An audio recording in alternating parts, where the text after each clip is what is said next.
فرض علينا القتال دفاعا عن حقوقنا ومكتسبات شعبنا فنحن أهله.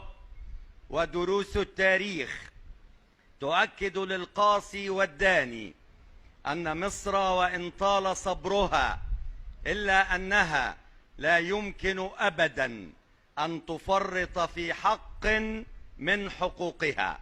ستظل مصر تنبض بالحياة لترفع أمتها العربية رأسها إلى عنان السماء.